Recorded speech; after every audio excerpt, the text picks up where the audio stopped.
Hello, I'm Karl Stull, author of Elk in the Kitchen, with a brief and possibly underproduced video about iambic pentameter. The iambic part first. Iambic means that the words in a poem are arranged to create a ta-dum, ta-dum, ta-dum rhythm as you read it aloud. There's an unstressed syllable followed by a stressed syllable, unstressed, stressed, unstressed, stressed, ta-dum, ta-dum, ta-dum. A famous example is The Walrus and the Carpenter by Lewis Carroll. Uh, the time has come, the walrus said, to talk of many things, of shoes and ships and sealing wax, of cabbages and kings. You can hear in the recitation the ta-dum, ta-dum, ta-dum.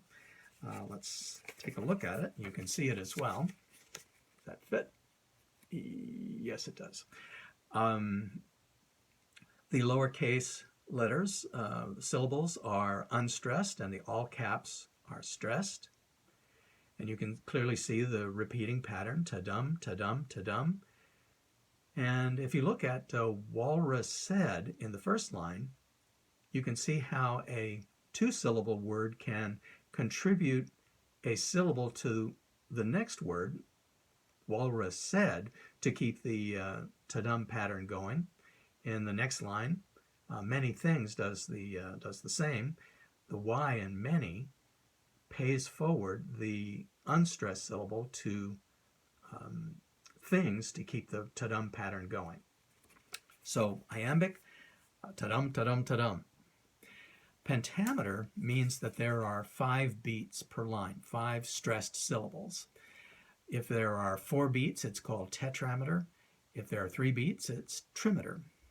So I'll recite a line from, or a couple of lines from Elk in the Kitchen to illustrate. The sun was bright, the meadow grass was high, where Roscoe loved to run and bark unseen. The sun was bright, the meadow grass was high, where Roscoe loved to run and bark unseen.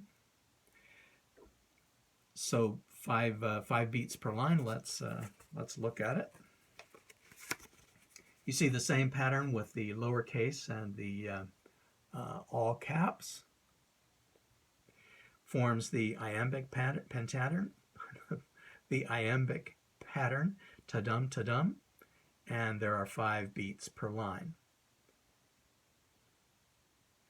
Now, the way Elk in the Kitchen is meant to be read is with a slightly exaggerated stress on the beats and a pause at the end of most lines so that your listener will hear the 5 beats per line pattern, and possibly in 10 years this rhythm will ring a bell for them when they get to high school and they start to hear a lot of iambic pentameter. In children's literature, they will hear a lot of tetrameter.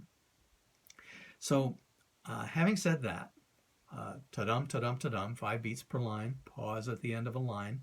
I have to note that poems that are said to be written in iambic pentameter vary from that rhythm a lot.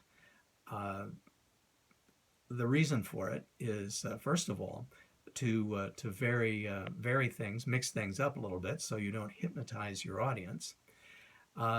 Also, a poem will break up its own rhythm in order to slow you down and call attention to a particular moment. It may be used for a dramatic effect, and I want to give one example of that. Right after the sun was bright and Roscoe was running around in the meadow, the next line says, "Then Mom came out to check on things and said, 'Magnolias, fragrant, soft, and so serene.'" So the first line bounces along pretty well. And Mom came out to check on things and said, ta-dum, ta-dum, ta-dum, 5 beats per line, a nice bouncy iambic pentameter line. But then, magnolias, fragrant, soft, and so serene. The stressed syllables and the unstressed syllables seem to be a little bit out of order. And that effect is created by the punctuation. That exclamation makes you stop.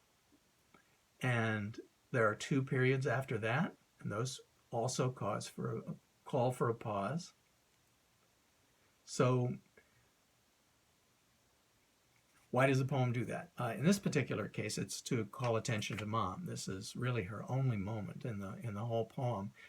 She's very busy. She's got 2 children to look after, and at this one occasion when she comes out and happens to notice the smell of the flowers, she takes a moment to enjoy it, and the rhythm kind of slows down with her.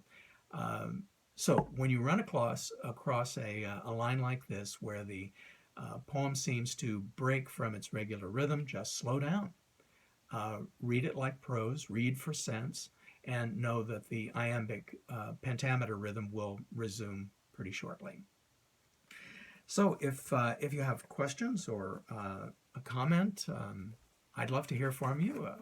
Send me an email from karlstull.com. Just click on the contact link.